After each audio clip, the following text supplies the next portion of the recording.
Hi, I'm Stavros. Good morning and welcome to Millstreet here in County Cork in Ireland.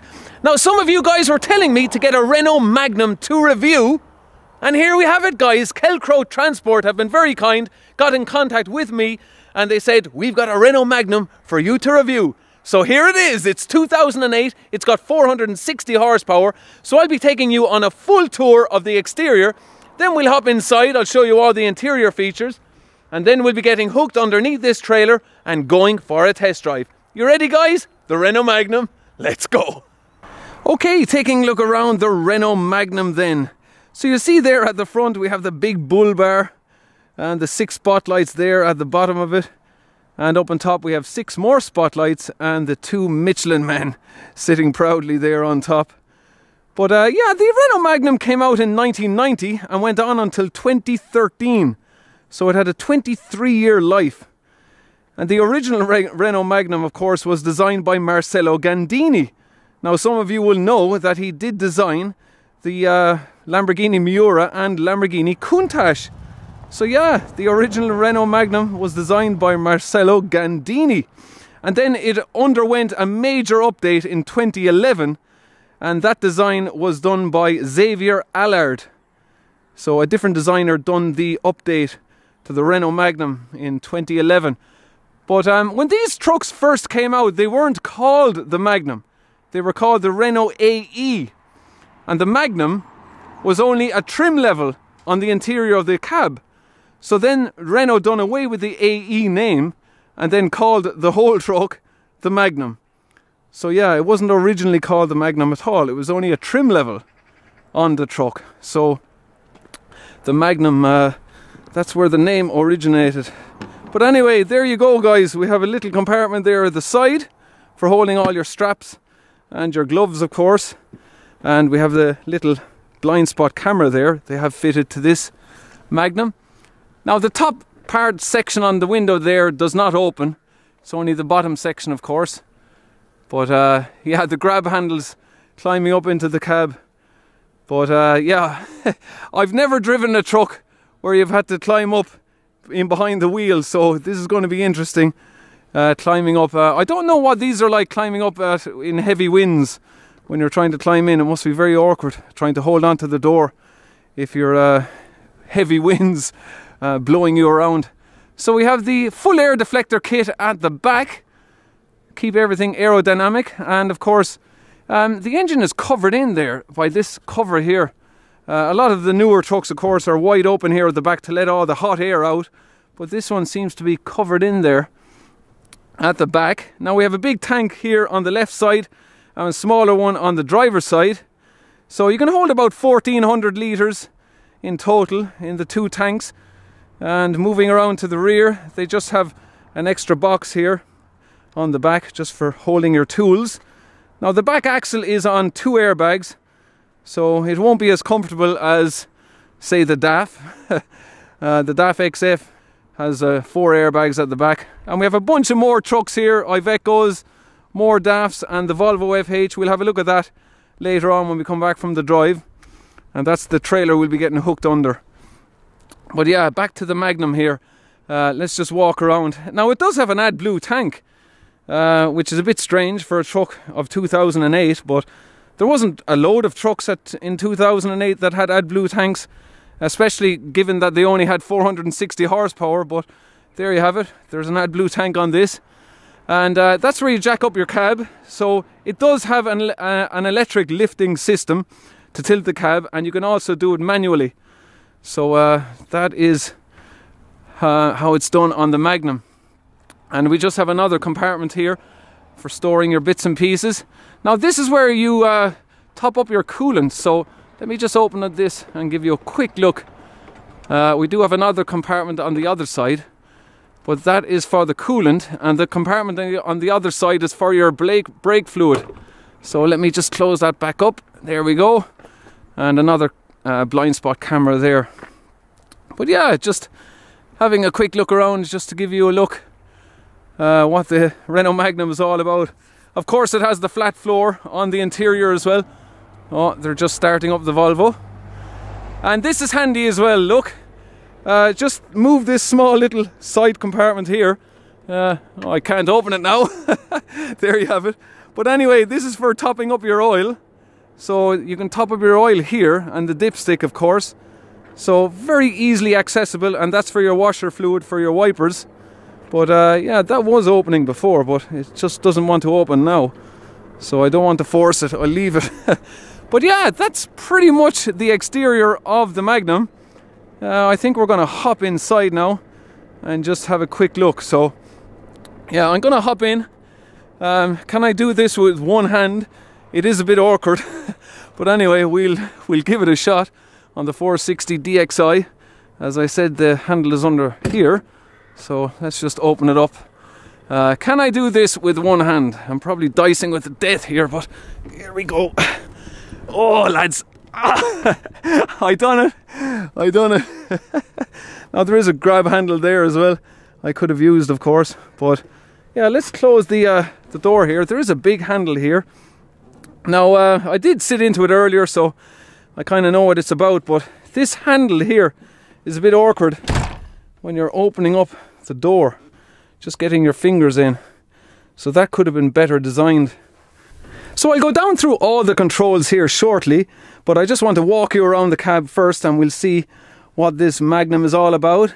As I said, completely flat floor on the interior, which is very good. And we do have a ZF gearbox, so that is a 16-speed gearbox. So we have 4 lower gears, 4 upper gears, and you can split all the gears for a total of 16. Yeah, simple enough 16-speed gearbox by ZF. And we have the handbrake there. We have 2 little things here. I don't know what they are. Are they for holding eggs or what? I've no idea. We have our ashtray there and a cigarette lighter. Storage in there. We have storage in here as well. You can fold out that, pull it out, and we can have a slide out drawer there for your fridge and close that up. Now the bunk is 2 meters in length, and yeah, it's not that wide though. It'd be nice if it was a bit wider, but there you have it. We have a reading lamp there at the back. We have controls there for opening and closing the sunroof, and a light switch, and for adjusting your night heater. Can be done from the bed area. Another light switch there. A mirror. We have a mirror there as well. And yeah, you can fold out the top bunk here. It's comfy enough. Be good as an occasional use bunk. And you just fold it up there and you can store all your items in using that if you wish. We have a storage locker there. We have a shelf up here and a CB radio. I've never used a CB in a truck, so are guys still using them? I don't even know, but there's one there anyway. And we have a light switch there, and you can open and close the sunroof, your stereo, and oh yeah, there's also a CD changer in here for all your CDs, and another storage compartment there. That is a little reading lamp. And yeah, the blinds are fantastic on this truck. They go completely down to the end of the door, and the same on the windscreen as well. On the windscreen, they go the whole length of the window. So I really like that. And yeah, you can see the way the dashboard is cut out to allow the blind to go completely down. So a clever piece of design there. But then the design goes all wrong when you go over here. So say for instance you're sitting down here and you're having something to eat. Where do you put all your food? Like, this is curved, so everything's going to fall off that. So why wasn't this designed flat? I've no idea. But anyway, we have an area here cut out just to give your space, more space for your knees, and we can rest our feet up there if you wish.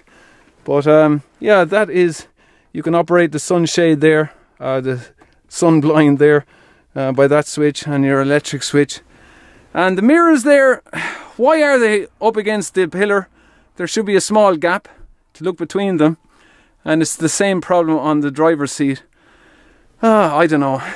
Why do they do that? But there you have it. Look, if you look at the driver's seat there, from the driver's point of view, there should be a gap between that bottom mirror and the pillar. So yeah, that's just my opinion, but there you have it. So yeah, that is pretty much how it looks for the interior. But that is your storage underneath the bunk. Yeah, you can't access this storage from outside. It's only from lifting up the bunk, so it's not too much of a big deal. As long as you have the flat floor, it's easy to get things in and out of that under bunk storage compartment. So yeah, let's sit in the driver's seat. I'm going to start it up. So let's give the Volvo engine a go. I'll open up the door here. Whoa! It was a bit hesitating there. Yeah, we leave it at that. It's a bit cold. So you can see there it's only 5 degrees. So it's still a bit chilly today. But at least it's dry anyway. But here we have our night heater switch, hazard warning switch. We have our hill hold function, very handy to have that. Your trailer brake switch, locking and unlocking the doors. And if you have water in your fuel, you're supposed to press this switch. You might get a warning on your dashboard that there's water in your fuel, and you press that switch and it empties out the water that may be inside in the fuel. So yeah, that's just some of the features on the Magnum. And that's for your heated mirrors. And yeah, as I said, you can drop down the blind here and it goes the whole way to the bottom to completely block out all the light. So I really like that, and it's the same for the windscreen as well. It can go the whole way down. But there is a little bit of a safety feature on the windscreen. Let me just press the windscreen blind here. Now if you press the blind there, it only goes down a certain distance. So you see the way it's locked now, you actually have to go over and unlock that to close it the rest of the way. So yeah, it's a bit of a safety feature. So let's just lift that back up there. Yeah, but there is great visibility out of the windscreen. It's a big windscreen. You do have good visibility down low here, so I really like that on the Magnum. But yeah, let's go down through some more controls here. Just a big open storage compartment here, and more shelf area, and all your heating controls. And that is your tachograph. That is just a switch for, what is that switch for again? I forget what that's for. But that is your ASR switch, your differential lock, and that's for your sun blind. And this is for your idling engine speed revs. So if you wanted idling at a higher speed, you can adjust it there. But yeah, it's a pretty simple enough layout on the dashboard. There isn't a whole lot to go through. Over here we have our cruise control functions and our stereo functions here. Yeah, I think it's time, guys, to get hooked underneath a trailer, take it on the road and see what it's like.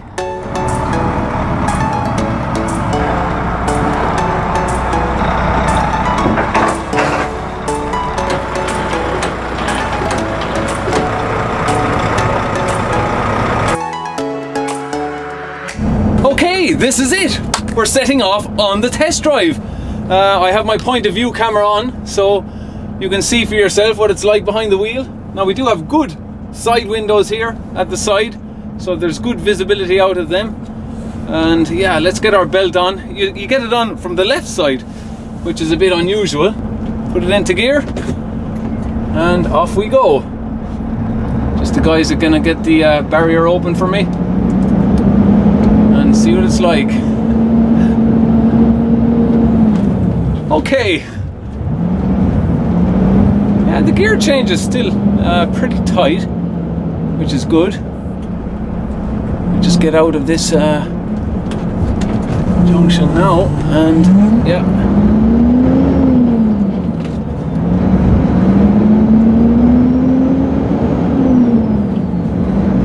It sounds exactly like a premium on the interior of the cab.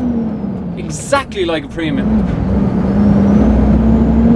So I'm just going to go up into 5th high. There we go.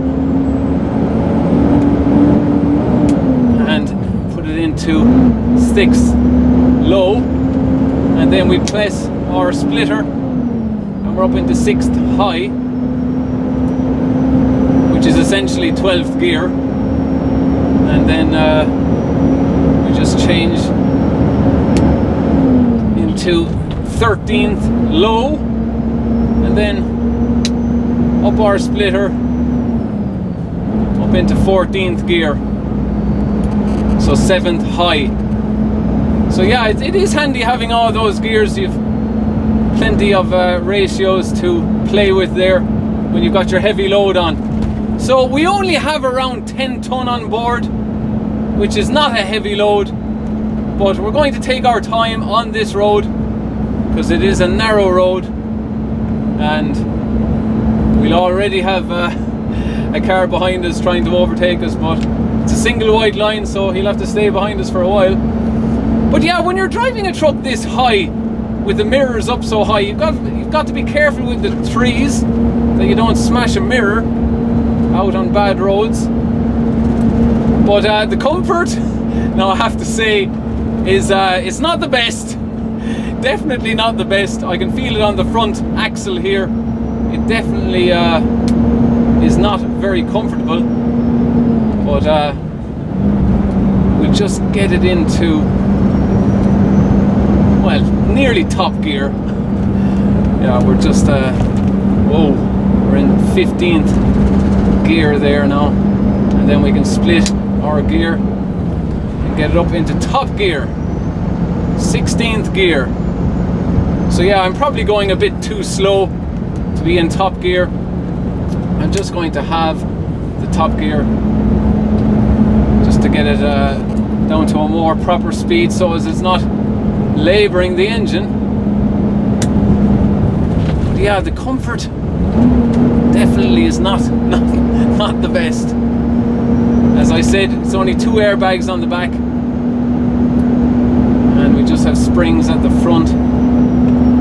But yeah, like, you can really judge the road quite well with the big windscreen. I really like that. We're just, oh yeah, we have Lucy Transport here on the left. Bunch of Scanias in there. A bit of a narrow bridge here now. Yeah, we're going to make our way in through Millstreet and turn around and come back. But yeah, when the Magnum came out first, it came out with the AE 380, which had 374 horsepower, and there was also the AE 500, which actually featured a Mack V8 engine. So yeah, as a lot of you would know, that Renault used to own Mack trucks, and the story goes that Volvo wanted to buy Mack trucks off Renault, and Renault wouldn't sell Mack trucks to Volvo, so then Volvo had to buy out Renault trucks to then get their hands on Mack trucks, because they wanted to get really into the American market. So that was one of the reasons why Volvo acquired Renault, to get Mack trucks. And yeah, it's kind of weird to think now that you've got a flat floor in the Renault Magnum, and you've got a flat floor on the T-Range Renault, which replaced this truck, but you don't have a flat floor on a Volvo FH. So yeah, when you think of it that way, it's kind of funny. But as a lot of you know, I did test drive the Renault T-High already, the T-High range. That was a lovely truck that had very good comfort, but this truck now is definitely showing its age. But yeah, it is loud in the cab. It is definitely loud. So yeah, we're just gonna get our gears down here now and turn left at the junction and turn around. Whoa, there's a guy coming in a big tractor there. JCB, that's a fast track. That looks well, that one. Yeah.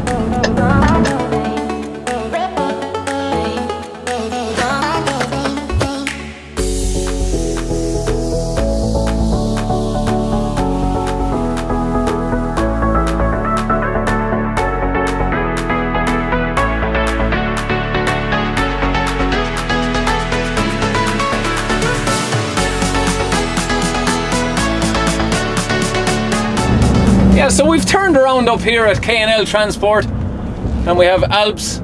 They do an awful lot of work for the JLR group, Jaguar Land Rover, producing parts for all their cars. And yeah, we have the TGX MAN 26440, and we have the Volvo FH here beside it. That's a 2013 FH. We've got a Scania here beside it, 151. So yeah, we're gonna cruise our way back. Yeah, it's quite enjoyable just getting behind the wheel of a manual truck every now and again. I don't think I'd like to go back to manual all the time, but yeah, it's nice every now and again. So we've nearly made our way back to Kelcro Transport. We're going to park this truck back up. But the Magnum came with so many different engines during its lifetime, and the 520 horsepower Magnum has the same power, the same Newton meter figure as the R500 Scania you would have seen me driving some time ago. But yeah, the guys are just opening the barrier there for me, and in we go. But yeah, I'm going to show you that Volvo FH now. And as I said, we have an Actros here. We have the DAF that only has 2 airbags at the back. That DAF over there has 4 airbags at the back. And we have the Iveco, 450 horsepower, and a bunch of DAFs, and another Iveco, 450 horsepower. So yeah, we'll get turned here. What is the lock like? The lock is actually quite good. Quite a good lock on this truck. Yeah. But yeah, it's changing gear quite well. Still quite tight, the gearbox. Sometimes some of these manual gearboxes overage, they get very sloppy. But this one is still in good shape. Okay, we're just going to give it a couple of revs here just before we say goodbye to the Magnum. Okay, let's just knock it off here. And I forgot to show you as well, it does have a 2-stage engine brake. That's for your engine brake there. And just going down through the gearbox again, that's for your high range, that's for your low range, and you can split all the gears through that switch there. So easy enough gearbox, as I said. But let's just hop out. Yeah, will I do this with one hand? Will I? Let's give it a go here, guys. Okay. Yeah, it's not too bad actually, not too bad. Okay, I'm just gonna hop over to the Volvo. I just want to show you the Volvo FH here. Okay, I've got the key of the Volvo here. We have simply unlock and lock, and you can test your lights using the remote. So let's get the Volvo open and give it a quick walk around. So yeah, it's pretty standard at the front there. There is no additional spotlights or anything at the front. It is a 2015 registration with 500 horsepower. So yeah, just quickly walking around.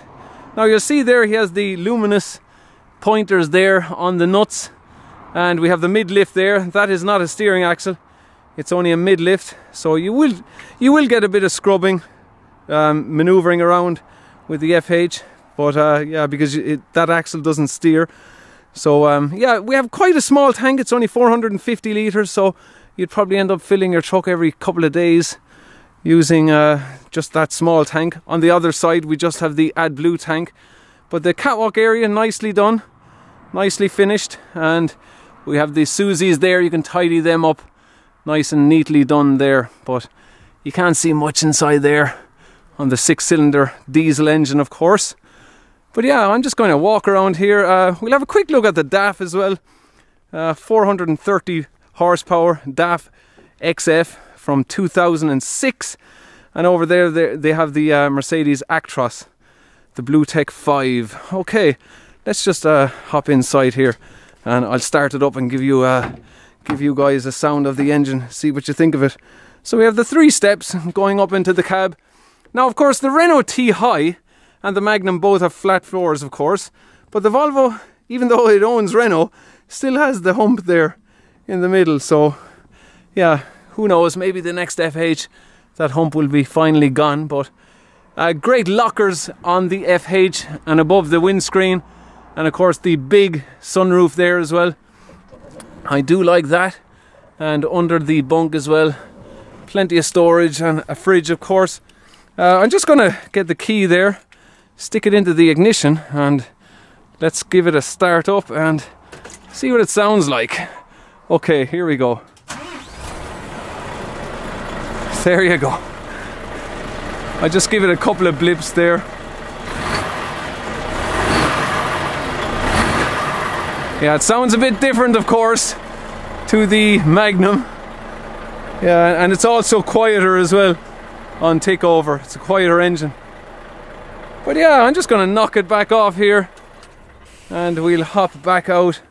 But yeah, quite nice, the Volvos, and very comfortable as well. Of course, I did shoot a video on one of these, a 540 horsepower FH, so you can click on the link up here at the top of the screen there if you want to have a look at that video. But yeah, so I think that's pretty much all we need to know at Kelcro Transport and the bunch of other trucks down at the back there. Ah, look at this little fella here. Huh? Oh, he's heading off. He doesn't even want to say hello. The dog is gone, boys.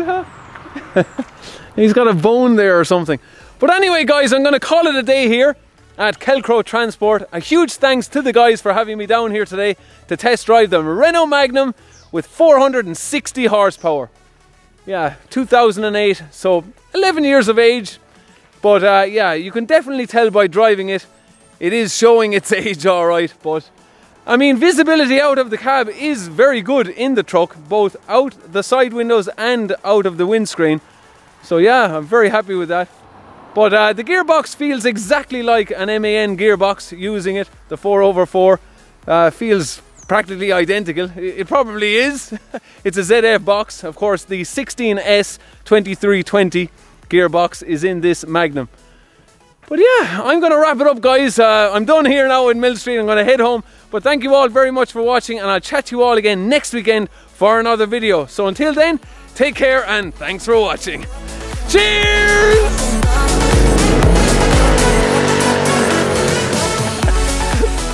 Okay guys, the truck is a bit cold. One! There we go! Because we were gonna heat it up with the gun. We're alright.